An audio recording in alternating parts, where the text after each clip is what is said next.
Sidebar, episode 155, a discussion on the life, art, and the recent passing of Jeffery Catherine Jones, brought to you by Graham Crackers Comics.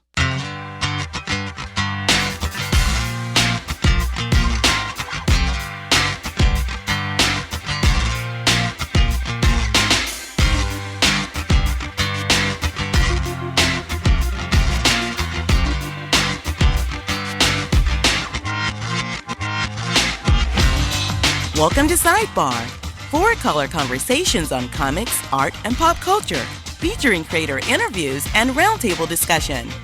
For more information about Sidebar, stop by our website at sidebarnation.com.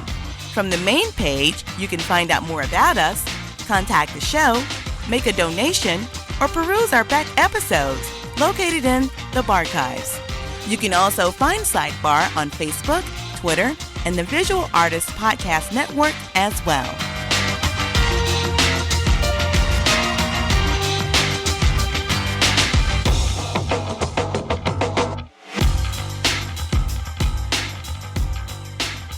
All right, welcome back to Sidebar, the Comics, Art, and Pop Culture Podcast. Today we'll be talking a lot more about art than we will anything else, because we are here to talk about the recent passing of artist and illustrator, more artist and illustrator, Jeffery Catherine Jones. CJ died on May 19th, which is, well, technically today. So, anyway, Jeffery Catherine Jones is no longer with us. Anybody who's ever read our blog or listened to the show and heard me mention the name knows that I always said that that Jones was my favorite living painter. And sadly, and you know, I won't be able to refer to Jeff in that regard any longer. So anyway, we wanted to talk a little bit about you know, the life and the work and the final days and our own personal experiences and how we got introduced to Jones's work. And please forgive if we kind of flip-flop back and forth between, I guess, the pronouns he, she, and him and her. For anybody who's listening who doesn't know Jeffery Catherine Jones, Jones was born here in Atlanta, Georgia in 1944, but was born male. And in the late 90s, going into 2000s, underwent basically a gender reassignment and became a woman, hence became Jeffery Catherine Jones.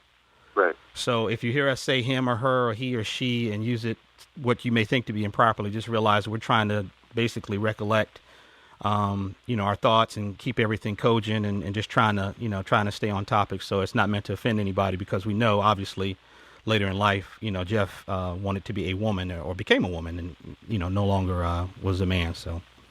Right. Anyway, but as mentioned, just a couple of quick things about just the background. Again, born in Atlanta, Georgia, and attended Georgia State University and studied art. He ended up meeting Louise Alexander, who is now Louise Simonson. She's married to Walt Simonson. Right. And they had a daughter. He ended up leaving Georgia State, moved to New York City, started doing some work for Warren Comics, painted tons and tons and tons of fantasy book covers.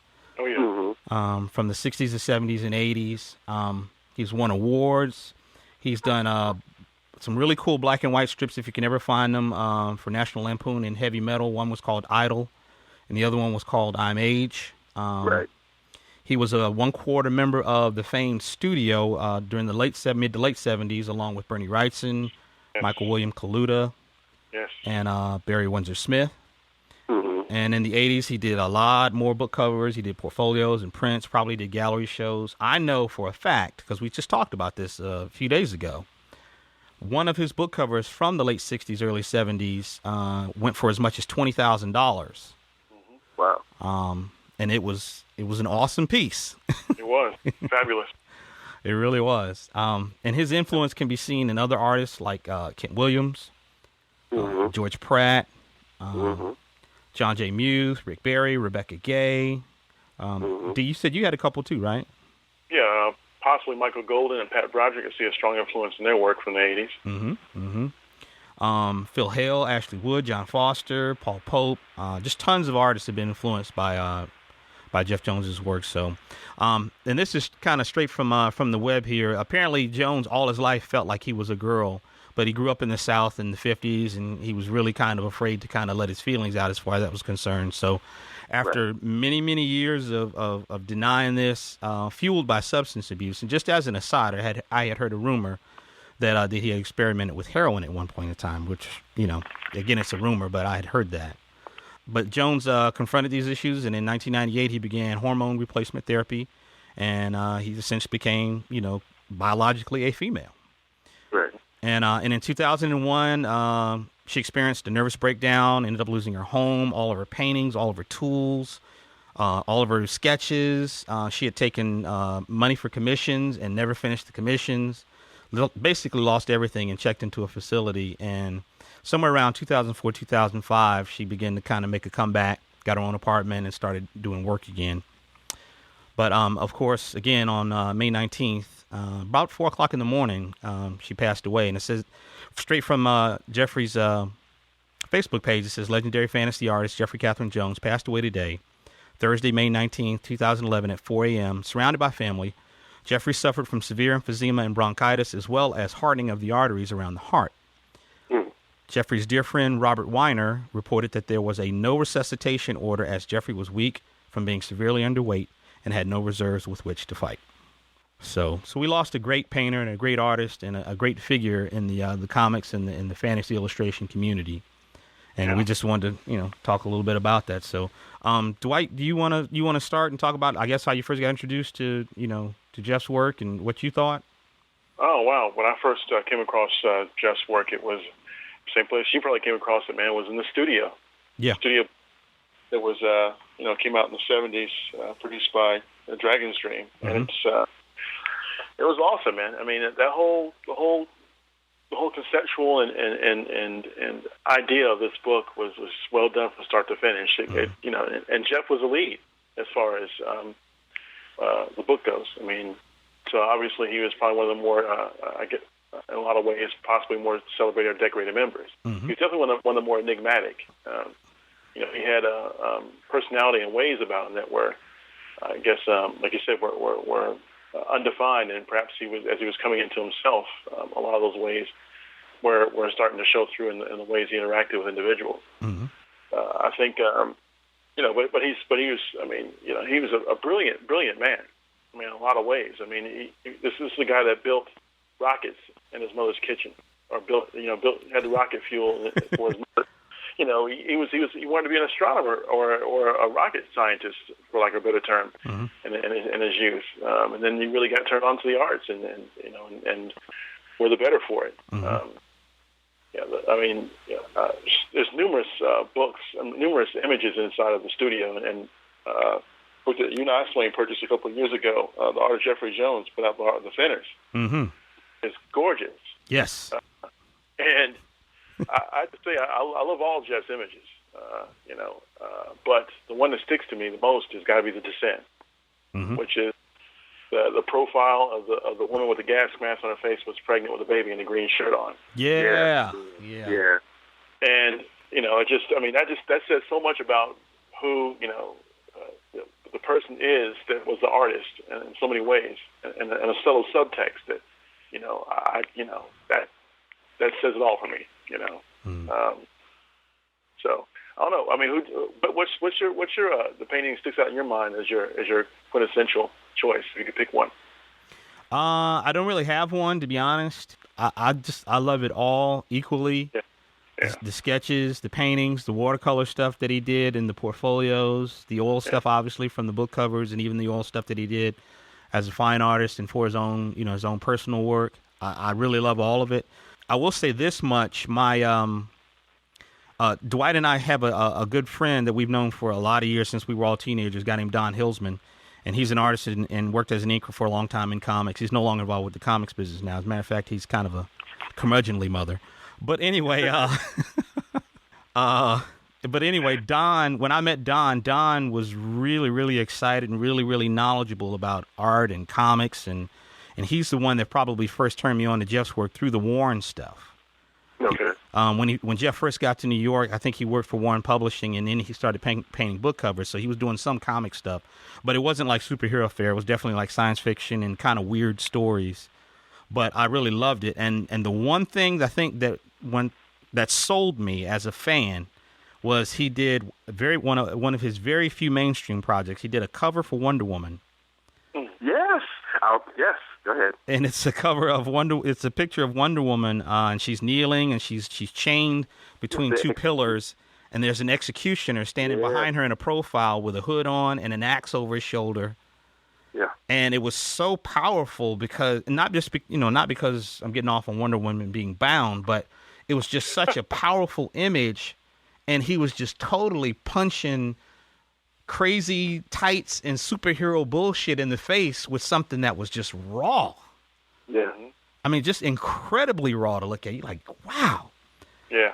And then probably after that, I started seeing, Don might have had some book covers and stuff like that. But Don turned me on to a lot of artists in the time when I first met him, and Jeff was definitely one of the ones that endured from there. And like Dwight said, the Art of Jeffery Jones by the Finners is a great book. If you can find it, it's probably out of print now. And there's two others. There's a Jeff Jones sketchbook that George Pratt helped Jones compile as well. It's really good. And I have another one called Age of Innocence that features his work as well. They're all three great, but the Finners book is by far the most complete of the two. Yeah. The Art of Jeffery Jones book, actually, by the Finners, actually has the $20,000 20K painting that he sold. Oh, okay. And it's that's very nice. I'm not going to tell you what page it's on, guys. You can just go through the entire book. You're doing yourself a disservice if you just go look for that. But it's pretty damn awesome. I mean, it's a nice treasure tome of his work. I agree. Adrian, what about yourself, man? I know you're more new to Jeff's work, but what stands out to you, man? Man, I know immediately. That's why I got excited when you were talking about the Wonder Woman cover, because I think Jeff did a total of two, maybe three, and just I don't know, something about those covers, just awesome. And I initially had my first entrance to its work. I knew of him, through the studio and whatnot, but that was at a time where I really wasn't paying attention to illustration, seriously. But once I met you guys, and started hanging out with you, and you guys introduced me to other artists and whatnot, Jeff being amongst them, I really became more of a fan, of her work. And, probably some of my favorite stuff, aside from the paintings, I really love, all of this pen and ink, all of her pen and ink work. I've tried for years, and it seems out of my reach for right now. I would love to get my hands on some reprints of I Am Age or Idol, all of that stuff, Yeah, man. I know that she did some work for DC in the late 60s through some of the anthology titles, The Witching Hour and stuff like that. Yeah. You can find a stray story here and there, that she did while she was there, and they look like nothing else, in the book, and and it's lined up against some top flight talent, of course, but just something about her black and white work, especially that pen and ink work, something about her line work is so pure. It's something about that it's a signature to it. Even if she didn't sign it, you would know that Jeff Jones did that. And it's amazing. It's amazing, and just the sheer beauty of it, the sheer beauty of that line work, and then coupled with the painting, I would probably say his direct precedent, would probably be Gustav Klimt, just as far as the eroticism, but it was never crass. Oh yeah, the eroticism of his female figures. I would draw a line from Klimt by way of Frazetta to Jeff. You know what I'm saying? Which Frazetta was all that raw, powerful machismo and sexiness, of his females. Jeff took a more nuanced route, and his females felt alive, but in a different way, rather than just being vivacious. Right. There was a quiet serenity to his figures, and just, man, that's what I love the most, about his stuff. I agree with you, Age, but I would add to that, man. I would say, he has a lot of, I see a lot of, interestingly enough, a lot of Van Gogh in his work, man. his paintings, especially with his stippling type of painting that he has, the scratchy type of textured, undulating mass he's got going on there, man. I'm like, man, it's fantastic. I mean, it looks and feels like very organic, but light, but at the same time, like it feels like you could touch it, but you don't want to touch it because it might cut you, but at the same time you can't resist. Yeah. It has that kind of feel to it, man. And it's just, I mean, he was a masterful painter, man. Yeah, and I know that Walt Simonson actually said in the interview that later in his life that Jeff, had gotten more interested in expressionism. Mm-hmm. So that could have been, a signaling of her wanting to really get into that. And even with her being expressionistic, her figures and her work actually got a bit more solid. You know what I'm saying? Yeah. Oh yeah. That was a strange thing about it. Like you think of Van Gogh. Van Gogh was like his impressionism was just straight, like it was very much kind of blurry, almost cataract at times. Mm-hmm. But right. not Jeff. Jeff still had the dips and turns and the sculpting that true masters have when they turn the form using paint. Right. He was. I'm sorry. Go ahead. No, I mean that's one of the most vivid things, and that kind of like sets him aside from those others that precede him in that regard. Mm-hmm. I think Jeff probably, no matter how expressionistic he was trying to be, no matter where he was taking things, you still saw that classic illustration kind of a thing underneath it, and that never kind of left. Right. You know what I mean? Like you're talking about the figure work. Like even the early comic stuff that he did for Warren that I liked, it was crude. The anatomy was crude, the rendering was crude, but there was so much heart to it. And that's the thing about his work. Even though there was a brilliance of skill being applied, it was never at the cost of there being some thoughtfulness and some humanity and some soul and some spirit coming across through it.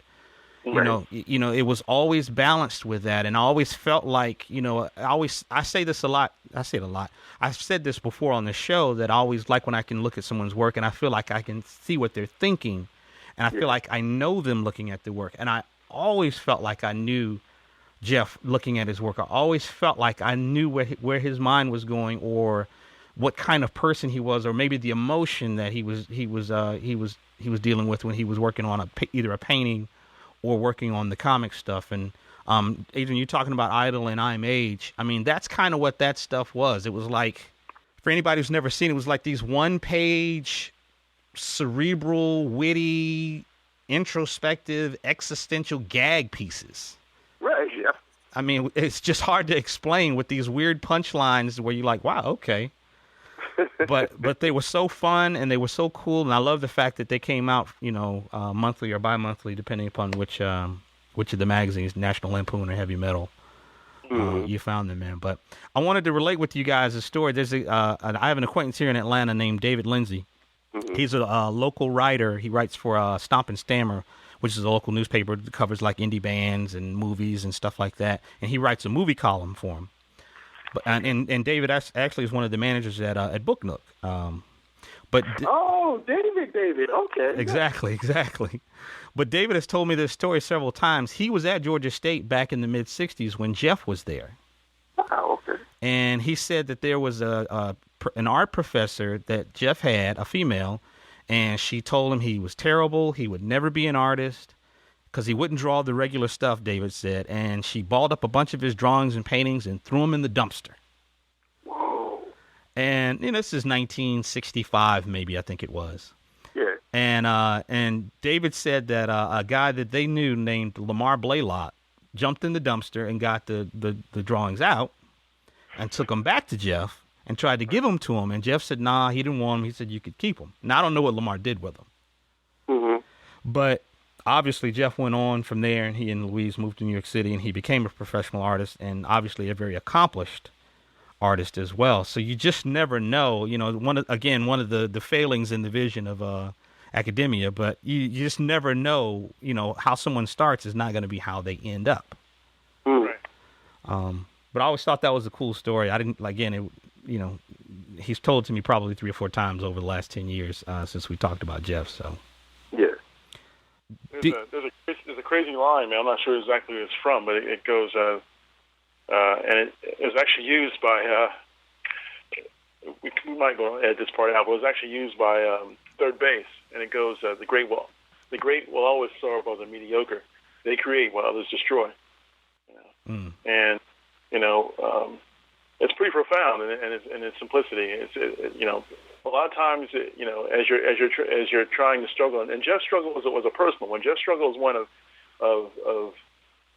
I do this for commerce because I have to make some money, but let me tell you, really, it's all about my own personal feeling and my relationship to my art. So if you guys are on the bandwagon, I appreciate it. I'm glad that it's accessible for you. But for me, this is my own personal journey, and that's rare. And to be so bold about it, I think one time I heard that I think you might have heard Kaluta say this. Kaluta was like, well, Jeff was basically an artist who did illustrations on occasion. I think more specifically, he said he was an artist masquerading as an illustrator. Okay, something as funny as that, Yeah. And it's kind of true because, again, not unlike like a Brad Holland where you got all this conceptual stuff coming through, but it's a paid gig. You know what I mean? Yeah. And I don't know. It's sad to know that he passed. That she passed away, but at the same time. Jeff Jones was not a lazy artist. Jeff Jones was incredibly prolific, in my opinion. Yeah. People, obviously will talk, like Adrian just did, will make the connection to, his influence from Frazetta. But at the same time, Frazetta was not very prolific. Right, as many books as we have of Frazetta's art, Frazetta's prolificity, I will use that word again, was really, it was really an illusion that was created by Russ Cochran. He didn't do that much work, but Jeff did a lot of stuff. He painted a lot of book covers. He did a lot of work and continued to work even after he had gotten sick and then started getting back well again, continued to work. Right. And it was always a joy for me to turn on the computer at 5 o'clock in the morning like I do every day and go to Facebook, and I would see him post. It would be an older image, something that he had done years ago that he would post. And you'd see 37 people liked it, and 25 people had commented on it within 4 hours. And by day's end, it might be 50 people had commented on it, and, by day's end or whatever, because we were all just, so hungry and so rabid, to have more Jeff Jones in our lives. Yeah. When Jeff had gotten sick, when I had heard he'd gotten sick, or she had gotten sick at the time because she had already become a female, I went to the website, maybe this was probably back in 2005 or 2006, and sent her an email and just said something simple like, hey, I'm a huge fan. I'd heard you, about your troubles with your health and you weren't doing well. I hope you're on the road to recovery. I wish you the best. And, again, I'm a huge fan. Just wanted to say hello. Sincerely, Swain. And CJ wrote back, thanks, Swain. And that was it. And every note I ever sent after that was just, thanks, Swain, or just something really simple, one or two words. And during that 2004, 2005 period where, she got her own apartment and was getting back on her feet, our friend, Tom Trainer, he's the comics track director for Dragon Con now. But back during that time, he was working for a local con called the Atlanta Comic Con. And they brought Jeff and Mike Kaluta here to Atlanta, and primarily for a fundraiser for Jeff to try to raise money so that Jeff could get enough loot to get in her apartment, and also to get a car. Mm-hmm. And they raised, I think, maybe something like $2,800 or something like that. He told me, and Tom talked about interacting with her and everything, and it sounded like a really sweet thing that they were trying to do, and I'm sure that it did help. But I also remember when we met Arthur Sadam at a convention. I forget which one, Dragon Con or Ace or something. And Arthur said that he had written Jeff a note or a letter, I guess, when he heard that he gotten sick, and said, hey, we're all artists. We all have our ups and downs. I know this is an extreme situation for you to be dealing with, but, I definitely wish you the best, and let me know if there's anything that I can do for you. And that was nice to know that a fellow artist, especially one coming from essentially, a similar background, illustratively speaking, I guess, right, had reached out, to Jones. ThinkCon you're mentioning, actually, with the Atlanta Comic Con, they did she did an interview with Laurie J. Anderson. Yeah. Yeah, and it's an awesome interview. Mm-hmm. Just look it up, guys. It's The Artist Returns. Jeffery Catherine Jones by Laurie J. Anderson. And I'll put a link on our footnotes on our site, so you guys can go to it yourself and read it for yourself. But very insightful. I mean, it gives you a sense of the wit and the wonder of Jeff Jones in a brief time capsule. He's just brilliant, brilliant. Yeah. I thoroughly enjoyed that. I'm glad that she had an opportunity to speak with Jeffery Catherine Jones in that regard. I agree. It's I had every hope, because we were doggedly, I should say, pursuing Jeffery Catherine Jones in the last couple of months, trying to get hopefully her health will take a turn for the better, and we'll be able to have her on and really kind of try and get into some interesting topical stuff, and just revel in the wonder of the person. It just never quite panned out, and that's one of my greatest regrets. Yeah. With the show so far. We had sent Jeff a note about coming on the show, and she expressed an interest, but she said she would get back. And I think I might have followed up with another note maybe 3 or 4 weeks later. Hey, we're still interested, so forth. And then, she said, hey, I'm really interested in doing this, but my health, quote unquote, at this time won't allow me, but I will get back with you about it, so on and so forth. And I can remember during that period of time, Adrian and I were talking, maybe through email or something. He was saying, well, let's definitely try to make it happen, because, in this life, you just never know, especially someone who has health problems and who's experienced as much trauma as Jeff had in the last, really, we're talking 10 years. Yeah. And then sadly, we found out, that she passed away, essentially, today. So, well, I have to say that as far as the painting styles goes, Jeff's early stuff was very Frazetta influenced. He was definitely wearing it on his sleeve at the time, and then very, very quickly you could see the real voice starting to emerge going into the 70s.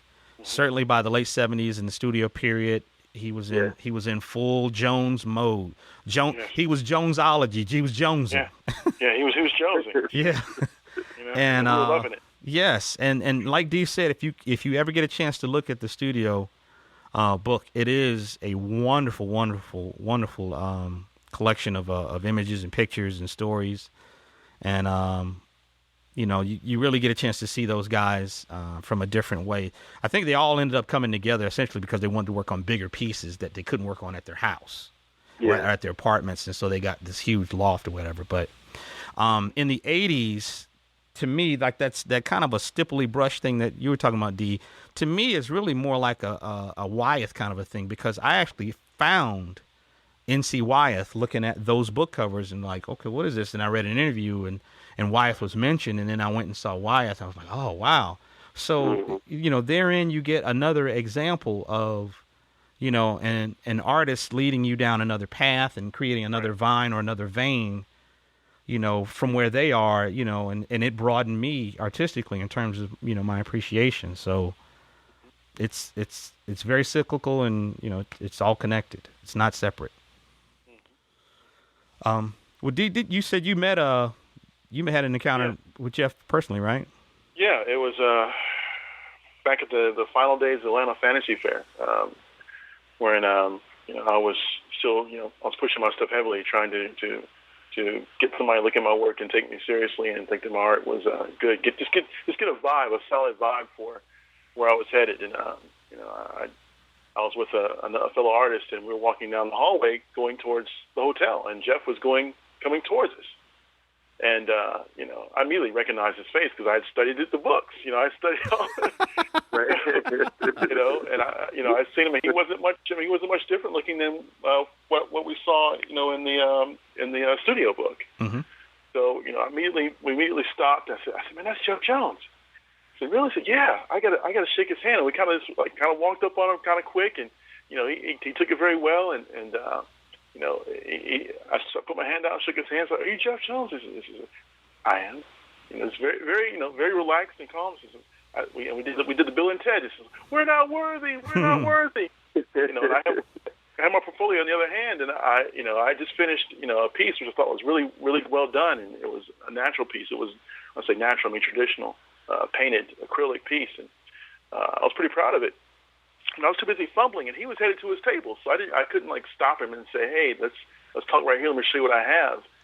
But he gave me a small, what I call a ticket. It wasn't the size of a business card. It was somewhat smaller than that, and it had his New York Bearsville address on it, and I was floored, And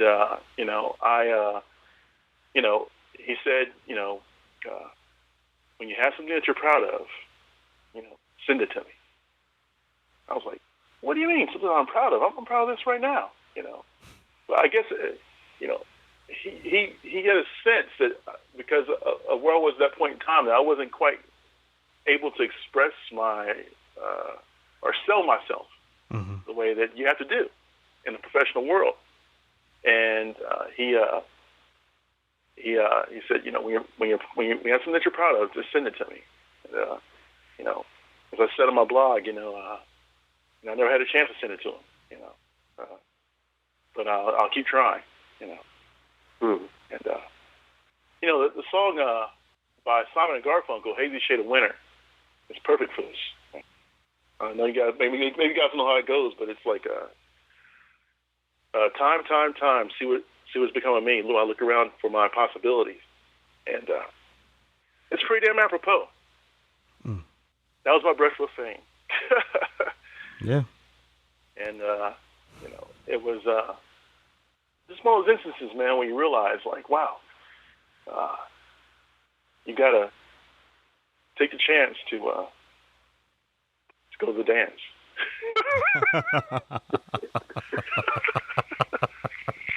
How did that make its way back into things? I know, right? Not the safety dance either. But yeah, it's a really great song, "Hazy Shade of Winter." If you guys get a chance to listen to it out there, if you're familiar with it, it really does sum up my impression of Jeffery Catherine Jones in a big way. Yeah. Well, that's all. Born January 10th, 1944, passed away May 19th, 2011. Jeffery Catherine Jones, artist, illustrator, and artistic force to be reckoned with. Yes. A really wonderful voice and someone who touched my life and made me think, made my spirit soar. It would definitely be missed. So. And to your artists out there, the final thing that I picked up from Jeffery Catherine Jones was this. He says, no piece of art is ever a failure because you never come away with less than what you started with. True. There we go. Well, that concludes another edition of Sidebar. I'm your announcer, Kay McFarland. Thanks for listening. Sidebar is a podcast on the subjects of comic books, art, and popular culture. Created and co-hosted by Dwight Clark, Swain Hunt, and Adrian Johnson. And it's a production of Ornament and Cryme Media. Copyright 2011. Any questions, comments, or suggestions for the show, give us a shout at sidebarnation@gmail.com. That's sidebarnation@gmail.com. And you can also find us on iTunes, Podcast Pickle, Digital Podcasts, and all the other podcatcher sites.